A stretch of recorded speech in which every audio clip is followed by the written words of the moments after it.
Hello guys, welcome to my YouTube channel maths vibes. आज हम discuss करेंगे complex analysis का क्वेश्चन जो पार्ट बी में पूछा गया था और क्वेश्चन आईडी है 704033। जो एग्जाम 7 जून को हुआ था उसमें क्वेश्चन था ये। Let f of z is exponential of Z plus one by z where z belongs to C minus zero. It means that the z can not be equals to zero. तब ये function हमारा define किया गया है, तो हमें function का residue find out करना है at Z is equals to zero. अगर हम सिंपल वैल्यू में समझें तो जो रेजिड्यू होता है वो होता है हमारा coefficient of one by Z. जो one by Z minus Z naught होता है हेयर, जो जेड नोट है जो पॉइंट ऑफ सिंगुलैरिटी है वो हमारी जीरो है, तो इसका मतलब हो जाएगा इस केस में the coefficient of one by Z. So हमें सिंपली इस फंक्शन को, इस जो भी फंक्शन दिया हुआ है exponential of Z plus one by Z, उसको एक्सपेंड करना है। एक्सपोनेंशियल फंक्शन की हमें एक्सपेंशन यूज करनी है, देन उसका कोफिशिएंट फाइंड आउट करके हम इजिली रेजिड्यू बता सकते हैं कि क्या होगा। जो हमारा फंक्शन है हम जानते हैं कि ई रेस टू पावर जेड का एक्सपेंशन क्या होता है, one plus Z square by two factorial plus Z cube by three factorial and so on.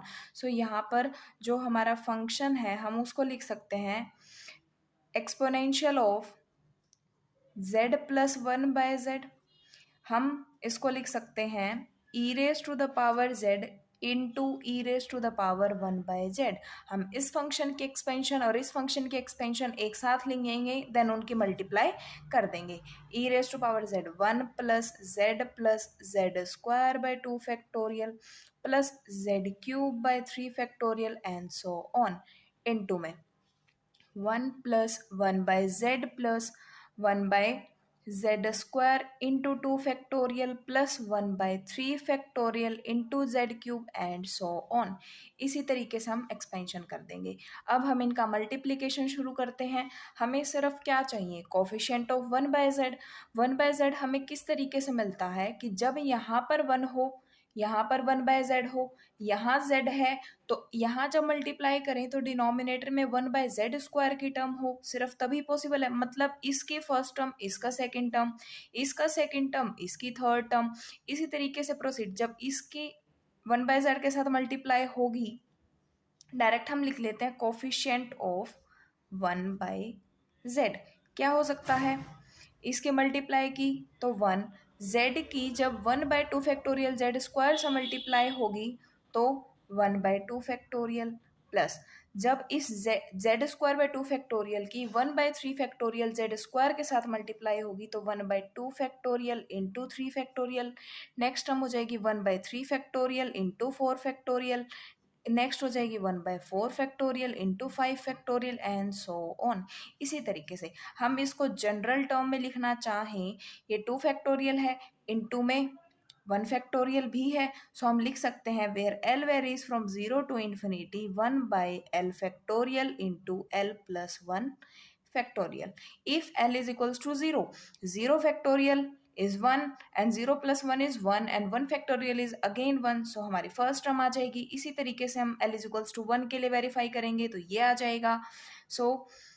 ये वाली हमारी होगी एक्सपेंशन को ओपन करने के बाद जो हमने coefficient of one by Z निकाला, और जो coefficient of one by Z होता है वही हमारा रेजिड्यू ऑफ एफ होता है at Z is equals to zero. So हम चेक करेंगे कि इनमें से कौन सा ऑप्शन हमारा करेक्ट है। So option C is correct.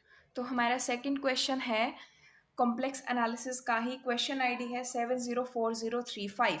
So question है consider the function f defined by f of z is one minus Z square. It means कि जो फंक्शन है वो हमारा डिफाइंड है इस तरीके से, हर उस कॉम्प्लेक्स नंबर के लिए डिफाइंड है जो डिनोमिनेटर की वैल्यू जीरो नहीं करता। हमें बताना है कि इन चारों स्टेटमेंट में से कौन सी स्टेटमेंट ट्रू है, कौन सा ऑप्शन ट्रू है। फर्स्ट ऑप्शन है एफ इज एंटायर, जो है वो एंटायर फंक्शन है। इसका मतलब जो कॉम्प्लेक्स नंबर का जो पूरा सेट है उस वो हर पॉइंट रेगुलर पॉइंट बन रहा है, मतलब किसी भी पॉइंट पे हमारी सिंगुलैरिटी नहीं है। हमें चेक करना है कि किसी भी पॉइंट पे सिंगुलैरिटी है या नहीं। तो हम चेक करेंगे कि डिनोमिनेटर किन किन पॉइंट्स पर जीरो हो रहा है। हमने डिनोमिनेटर की वैल्यू जीरो इक्वेट की, तो यहाँ से हमें पता चला कि जो जेड की वैल्यू है -1 plus minus square root of 5/2। It means that कि ये जो दोनों पॉइंट हैं इन पे जो फंक्शन है वो हमारा पोल बनेगा। फंक्शन के पास इन दोनों पॉइंट्स पे पोल होगा, जिसकी वजह से हमें ये पता चल जाएगा कि ये दोनों जो पॉइंट है वो पॉइंट ऑफ सिंगुलैरिटी है, तो function is not entire. So option A is incorrect. Now second, f has pole at z is equals to 0 and pole is simple. So z is equals to 0 is not a point of singularity. Z is equals to 0 is not a point of singularity. जब z is equals to 0 हमारा point of singularity ही नहीं है, तो हम उसके ऊपर check ही नहीं करेंगे कि वो z इज इक्वल्स टू 0 पे पोल बन रहा है, और बन रहा है तो कितने ऑर्डर का है, तो वो हमें चेक करने की रिक्वायरमेंट नहीं है। So option second is also incorrect. Now third option कहता है कि f has Taylor series expansion, कि जो फंक्शन है उसके पास टेलर सीरीज एक्सपेंशन है, जहां पर जो कोफिशिएंट ए एन है वो डिफाइंड है इस तरीके से, A naught is equals to 1, A one is equals to 0 and A N plus 1 2 is equals to A N and A N plus 1। And fourth option भी सेम है, बस A one की वैल्यू में difference है। तो हमें जो Taylor series expansion होती है उसमें जो फंक्शन होता है, उसमें जो कोफिशिएंट्स होते हैं वो होता है A N is equals to F N of Z divided by N factorial. So अब हमें क्या फाइंड आउट करना है, ए वन की value, A one is equals to F of Z upon 1 factorial F dash, मतलब function का एक बार डेरिवेटिव करो एंड देन 1 फैक्टोरियल से डिवाइड करके जो ए वन की वैल्यू आ जाएगी। अब फंक्शन क्या है, D by D Z of 1/1 minus Z square.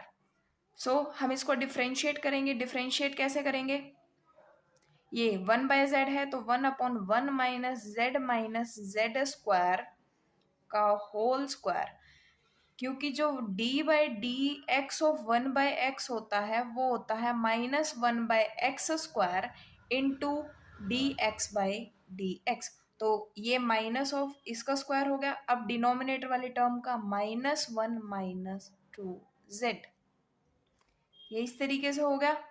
अब हमें करना है at z is equals to 0 पे हमें, क्योंकि जो यहाँ पर है ना origin z raise to the power n है ना, तो यहाँ पर जो ओरिजिन है, जो सेंटर है वो हमारा 0 है, that's why we have to find the value at z is equals to 0। So put z is equals to 0 here, -1/1 -1 minus 2 into 0 that is +1। So a1 की वैल्यू हो गई 1। सो ऑप्शन जो सी था और जो ऑप्शन डी है उनमें हमें सिर्फ ए वन की वैल्यू में ही डिफरेंस था। सो ऑप्शन सी इनकरेक्ट हो गया, हमारा option D is correct. Thank you.